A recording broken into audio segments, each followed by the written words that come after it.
In this video with Andrew Robinson, market analyst for Saxo Capital Markets in Singapore, he looks at expectations for the all-important Communist Party Congress, as well as key data from China this week.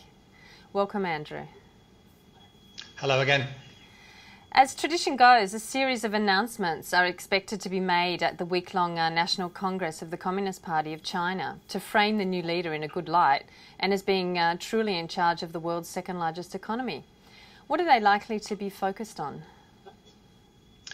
Well, certainly I think the major focus will be, will the new guy be a reformer, and will he be able to maintain the constant steady growth that China has experienced over the next 10 years? These are possibly the two major events or major focuses, I believe. And how will the Communist Party actually manage to ensure that strong growth will be the norm for its next 10 years of rule, while introducing perhaps much needed political and economic reforms to appease its increasingly frustrated population of 1.3 billion? Well, yes, the speed of reforms that we've seen over the last 10 years has certainly slowed over the past 2 to 3 years as the leaders have got bogged down in a slowing economy and certainly a global mess, shall we say.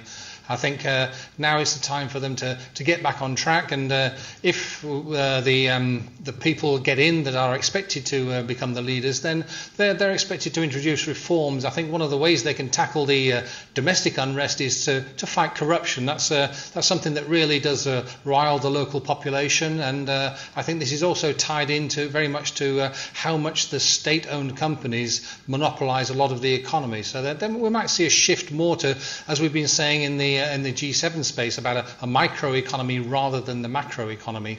I think these will be some of the major focuses. Another area that might become an issue is the fact of the growth. We've already seen growth targets reduced over the past few years. We're looking at more of certainly a lower rate, but a more sustainable rate, and it's a question of whether they can introduce the measures and the ideas to get this growth fulfilled. And in terms of Forex, are there reforms on the horizon, like perhaps loosening renminbi restrictions, or is giving into foreign pressure concerning China's currency akin to losing face to the people which it needs actual wholehearted support from? Well, certainly we've had quite a few moves in the renminbi over the past few months. Some say it's been tied into the US election to prevent some kind of China bashing as part of the electioneering. But generally, China tends to manipulate or manage its exchange rate when it suits them best and how it suits them best. They look very much on the domestic situation rather than the external situation. And it's only when bowing to external pressure suits the domestic situation, then they will actually go ahead and adjust the exchange rate. So as it stands at the moment, I think it will be status quo. I can't see them opening up the markets very quickly. Any change in increase in the capital markets or opening the currency to outside pressures will be a very slow process. Nothing within the first 2 to 3 years, I don't think. And otherwise, generally, what are the immediate challenges once the dust settles for Xi Jinping, who will replace Hu Jintao as leader? Yes, I think the biggest question that we're facing is whether it will actually be these two guys in the top two positions. In the Chinese blogosphere recently, we've had some rumours and reports that maybe the Politburo is going to be stuffed full of conservatives and hardliners. Under those circumstances, it could become very difficult for him to push through any kind of reforms that he wants to make over the next 10 years, maybe even the next 5 years. So I think that will be the major issue, depending on how the Politburo is made up.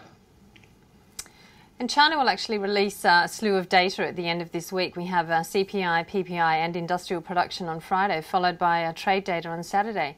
With price increases expected to be modest and production seen perhaps taking a tick higher, is the Chinese economy then seen to be on the right track growth-wise? Well, certainly, as you say, the inflation is expected to remain pretty steady at 1.9% year on year.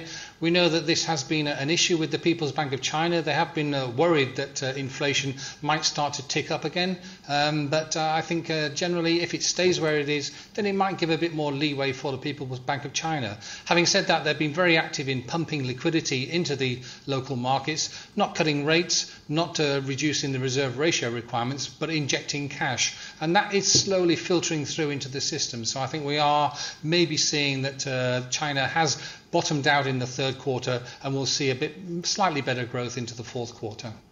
So of these reports, will most focus be on the inflation or industrial production? What's your guess?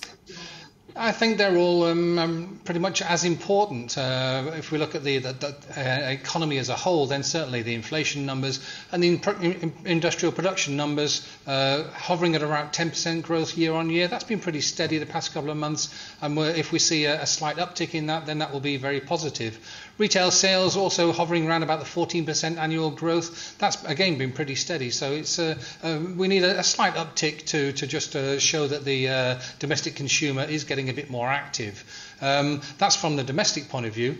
Externally, obviously, I think the imports will be very important, especially for Australia. If we see an uptick in imports, then it probably means that China has started to restock its stockpiles of resources, and that should be a positive for the Australian economy and perhaps vindicate the RBA in adopting its no-change policy yesterday. Could it be said then that Chinese government growth supportive steps are finally kicking in? I think so, yes. As I mentioned, I think we've probably seen a base of the current dip in the third quarter, and the stimulus measures that they have done seem to be working their way through. Last month's data was the first positive that we've seen in a few months, so I think we just have to see what this month's data is like, and if it's continuing in the upward trend, then we can say possibly in the near term that they have done enough to turn the economy around and stop it sliding. Thanks for your insights this week into China, Andrew. You're welcome.